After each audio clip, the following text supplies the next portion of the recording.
महाराष्ट्र ज्येष्ठ नागरिक महासंघाचे राज्यस्तरीय अधिवेशन नाशिकमध्ये दिनांक 8 आणि 9 मार्च रोजी दादासाहेब गायकवाड सभागृह नाशिक येथे होत आहे। या अधिवेशनाची तयारी पूर्ण झाली असून अधिवेशनात महाराष्ट्रासह नाशिकमधून 3000 ज्येष्ठ नागरिकांची उपस्थिती राहणार असल्याची माहिती नाशिक प्रदेश फेस्कॉमचे अध्यक्ष अशोक होळकर यांनी पत्रकार परिषदेत दिली। मी अशोक होळकर, नाशिक प्रादेशिक अध्यक्ष, ऑल इंडिया व्हाईस प्रेसिडेंट।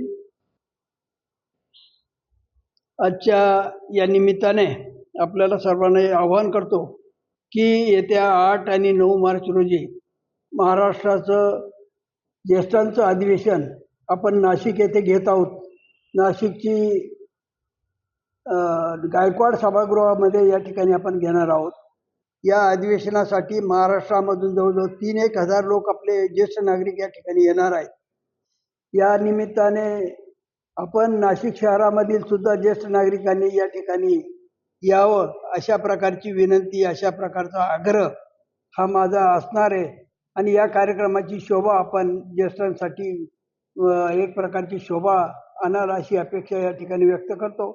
या कार्यक्रमासाठी मुख्यमंत्री देवेंद्र फडणवीस साहेब, त्याचबरोबर उपमुख्यमंत्री एकनाथजी शिंदे साहेब आणि आपल्या जिल्ह्यामधले असलेले छगनरावजी भुजबळ, दादा भुसे, इतर मान्यवर, त्याचबरोबर जिल्ह्यामधले असलेले सर्व खासदार, आमदार या कार्यक्रमासाठी विशेषतः महापौर या आणि असलेले बाकीचे सर्व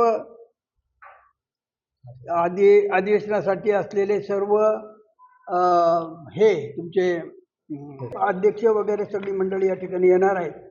त्याचबरोबर जिल्ह्यामध्ये असलेले सर्व अधिकारी याच्यामध्ये सर्वजण सामील होणार आहेत। तेव्हा आपण सुद्धा मोठ्या प्रमाणामध्ये यावं अशी विनंती आपल्याला या निमित्ताने करतो।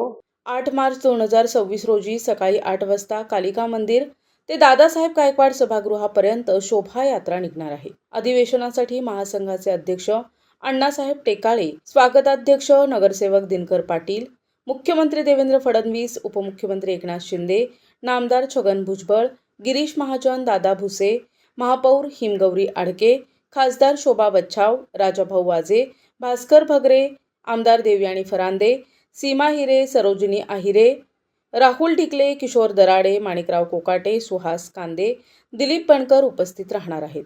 या अधिवेशनात ज्येष्ठ नागरिकांनी उपस्थित राहावे असे आवाहन धनंजय चतुर, विजय राऊत, रंजनभाई शहा, रमेश डहाळे, जितेंद्र येवले, देवराम सैंदाणे यांनी केले आहे। प्रतिनिधी गुड्डू शेख, दिशा न्यूज, नाशिक।